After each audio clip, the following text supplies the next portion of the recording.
welcome, fellow Biafrans, lovers of freedom across the world. I welcome you to this very platform, and I thank you for supporting this very platform wherever you are supporting us from. If you are joining us from Biafra land, you're joining from Asia, Europe, America, Australia, Canada, New Zealand. You are joining us from Russia, you are joining us from Israel or China. I appreciate you and I welcome you to this very platform. Please, if you have not yet subscribed to this platform, kindly subscribe. Click the notification bell so that you'll be notified each time we upload a video. You will be among the first to receive it. Like and share to everyone. Share to family and friends. Share to all platforms so that we can be able to get this message across. Remember, as you are sharing, you are passing a message and you are doing your own duty. There is something every one of us can do. We are all part of the media. Everyone in the comment section and those who are watching from time to time, you are part of the media, and we will not allow them to take away the media from us. That is why you must share and like each time you come to this very platform. Fellow Biafra that are watching, remember, this is Biafra Exodus Hard Talk TV, a place where we speak about the restoration of Biafra, a place where we bring information that has to do with Biafra, Republic Government in Exile. This is a platform where we bring information coming from the Prime Minister of Biafra, Republic of Exile, Mazi Simon Ekpa, the Commander-in-Chief of the Armed Forces of Biafra. This is a platform where we expose what is happening in Biafra land, those crimes that the Nigerian government is committing in Biafra territory. We expose it in this platform and we do not allow them to hide them. Today is the 12th day of July 2024, and here we are again, presenting you another program. Thank you so much for joining. And today, remember, a lot is happening. We are still expecting the declaration of the restoration of independence of Biafra, which is going to come up December 2nd. Every preparation is still ongoing as we speak. Preparation is coming in all angles and all corners, and every Biafra must stand firm and strong. Support the best way you can. Remember, tomorrow is fundraising, being Saturday. Tomorrow, Saturday, is fundraising. Join the fundraising. Give your support. Your widow's mite can go a long way. Do not hesitate to support. I appreciate you as you support, and Chukwu Kukabiama will bless you. Wonderful Biafrans, wherever you are watching from, there is an announcement that came from our Prime Minister, Mazi Simon Ekpa, the Commander-in-Chief of the Armed Forces of Biafra. The announcement says, the attention of Biafra government has been drawn to the evil of the traditional ruler of Obinze Autonomous Community in Owerri West, LGA, former Imo State, Eze Aaron Enyinnaya. This video evidence shows that the so-called Eze evicted a widow. The so-called Eze evicts this widow of his elders brothers on July 8, 2024, putting all her properties outside under the rain. According to the investigation, she has lived in the house for over 50 years. The Eze built another house on the hereditary land of his elder brother, leaving the poor amputee widow outside under the rain. The Biafran government hereby call on the so-called Eze to immediately reinstate this woman back to her house within 24 hours of this update. Within 24 hours of this update, we call on all the community to be on the lookout and to report whatever action the Eze will take after this ultimatum elapses. The Biafra government will evict you after 24 hours and this woman is not back to her house. You are no longer in Nigeria where your evil will strive. This is a direct warning coming from our Prime Minister, Mazi Simon Ekpa. You can see what is happening. These are those criminal traditional rulers who are working for the Zoological Republic. How can you evict a widow of your brother from a house that she has stayed for 50 good years, an amputee for that matter, and throw her in the rain?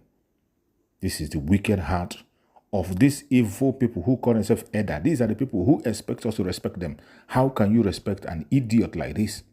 How can you respect a man like this who does not have respect for human being? Look at how he threw away everything that belonged to this woman outside. The Prime Minister has spoken. Let us wait.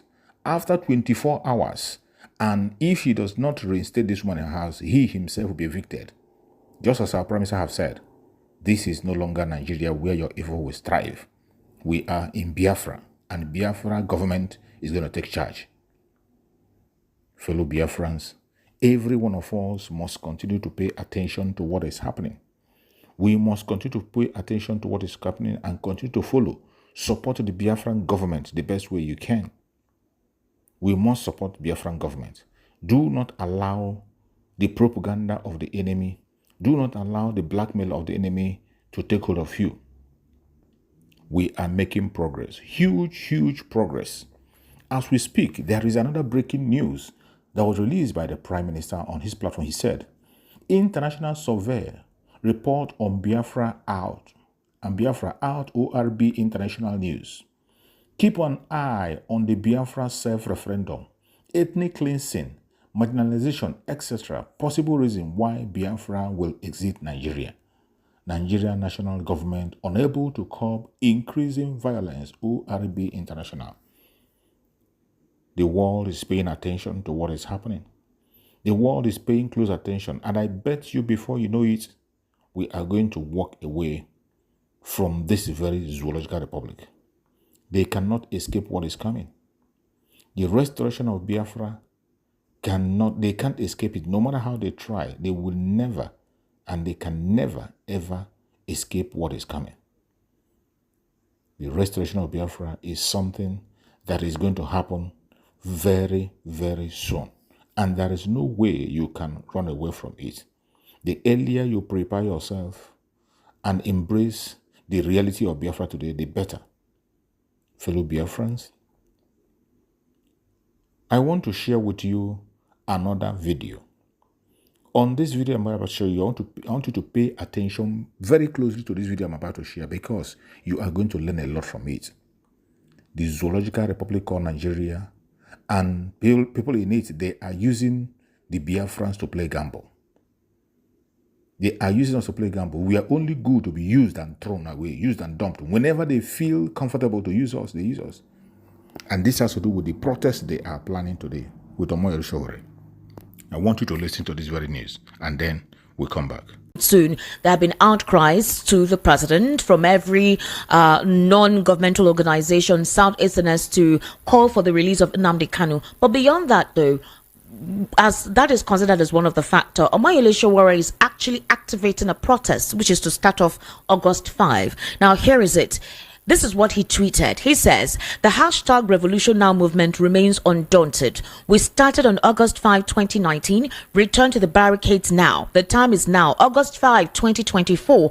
All the forces in the world are not so powerful as an idea whose time has come. He quoted Victor Hugo. But a lot of people are saying, Omoyele Sowore, we're not going to join you. Where are you? Are you in the country to follow us in this protest? Some Igbos are saying we're not going to be part of this, because whenever anything happens like this, those that arrest are the Igbos. Those that call for whatever happened in the protest are the Igbos. A couple of people are saying they don't think they'll be part of it because the hunger has not gotten into them yet. Otherwise, they may not have elected the president in the first place. What's your take on this? Do you think Omoyele Sowore is taking advantage of the situation for himself? Secondly, he's not in the country. Would he be part of the protest movement in August? And do you think Nigerians will participate this time in respect to what transpired in Kenya? I don't think so.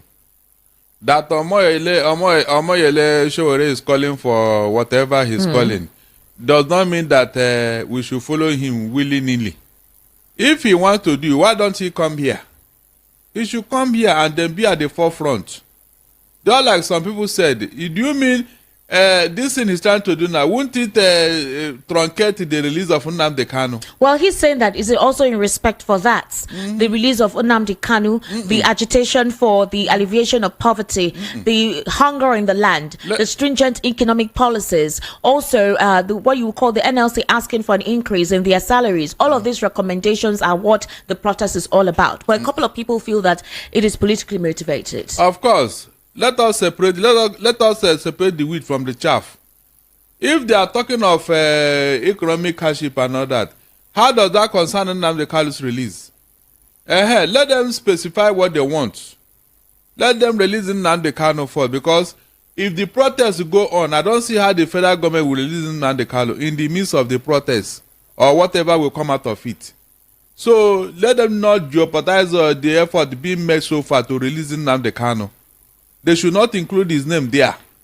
After all these years that he was there, did anybody protest on his behalf? Why do they want to use him now and say it wasn't Nnamdi? Because by the time this thing begin to operate now, they will not even remember that Nnamdi Kanu did not have a hand. They will say Nnamdi Kanu called for it. That it wasn't Nnamdi Kanu. He's the one that promoted this protest. He's the one that sponsored it from where he was detained. They will twist it, and then the federal government, without even thinking, so you can see, with all the propaganda that people are already doing. You don't think this proposed protest that is being slated for August 5 will work? Because with what transpired in Kenya, a lot of possible events played out, right, to the advantage of the people. For example, the entire cabinet of William Ruto was dissolved. A couple of his ministers were sacked. Some of the policies have actually been benched. So it means that the protest was quite effective. In Kenya, the protesters are asking for the immediate resignation of William Ruto, despite him, obligating himself to some of the demands made by the protesters. And it is in respect of this that Nigerians are saying, okay, it's time for us to call for our own protest. But with what transpired in October 2020, with the NSAS protest, where a couple of ethnic and politically divisive sentiments manipulated the whole deal and truncated the effect of the protest, do you think that this particular protest being planned for in August will be authenticated? Do you think it will be carried on with? It may not.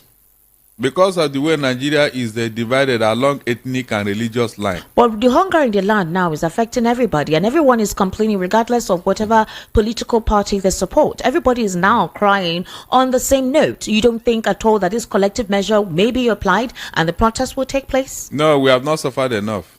What do you mean by that, Barrister Darlington? I said we have not suffered enough. What other suffering do you want us to suffer before we begin to agitate? We are doing press up. Because if we would have done it before Kenya. This thing you are talking, we would have done it before Kenya. But you do know that the president is just 1 year and maybe a few months. Do you think Nigerians were waiting to see, possibly let him adjust and sit well? That it's possible that it's just because he came in and that's why they decided to be patient. No, we would have done it under Buhari. They did it under Buhari's time. Have you forgotten the NSAS? NSAS was just for political brutality, not police brutality. It started in Delta. It was a situation in Delta that called for it. It was police brutality, not against Buhari's regime. That is what I'm telling you. You saw when people were jumping inside Lagoon because of hardship and all that. It's happening now, but at Ikorodu, a Kekena Pep driver hung himself in front of the last mile office. Apparently, he begged them and they refused to release his Kekena Pep, and then he committed suicide. That is what in many other occasions. We saw another one in Port Harcourt of a woman who jumped from the bridge and she said the suffering is too much. And things like this will continue, which refers me to what Rotimi Amechi said, that Nigerians will continue to commit suicide until they're ready to take the government by themselves. But do you think that is the right word to call in, considering what Nigerians are going through now? No, because if you are looking at it from that angle, somebody may be the fall guy here. If you are going to lead the process now, on what ground are you going to do that? Because Tinubu will tell you that the suffering has started before he came into office. Exactly. And there are sufferings all over the world that some countries are even worse than Nigeria. So they will find all manner of excuses. But when it was mass action, you don't even know the leader. You don't know who is the champion. You just see people coming out in the streets saying, no, we know. You now know that, yes, we have gotten to that place. But to say that somebody will come and lead somebody now, no, nobody will do that too. Nobody. Because immediately you try that, they will come with their own counter protest. All the Agboros will be released. All the thoughts will be released against the protesters. And you will see a lot of things going on. And they will now look for some scapegoats who may be the Igbos. We don't want that again. So when they are ready, all of us will do it at the same time. That's what I'm saying. So we have not suffered enough. We have not. Barrister Darlington, I would have loved to ask you more questions, but we'll run out of time. We'll have another program coming up next. Thank you so much for being here, for waiting till now to be part of the World News at 12. I sincerely do appreciate your intellectual input on the conversation this afternoon. Thank you. All right. And before we go, here again are the top stories. Biden mistakenly calls Kamala Harris Vice President Trump amid mental fitness concerns. President Tinubu removes Buhari's in-law, other officials of Nigerian Security Printing and Minting Company. Ali Indume discloses Tinubu caged inside presidential villa. And Fellow Biafrans, I hope you have learned something from this very video that you just watched. But if you are really a Biafran, a genuine Biafran, you have no business with so-called protest. You have no business with the protest because they are going to use you and dump you. And whoever gets himself involved, you are going to be responsible for whatever happens to you. We are focused on the restoration of Biafra and nothing else. We want to walk out of the zoo. Anything that has to do with Nigeria is not for us. We are not part of it and we will never be. Already we have our government on ground, waiting for a time for us to make the final declaration and defend that territory. Nigeria has no legitimacy in Biafran territory. No that and no peace. Thank you and stay blessed. Watch and go to the comment section and keep your comments.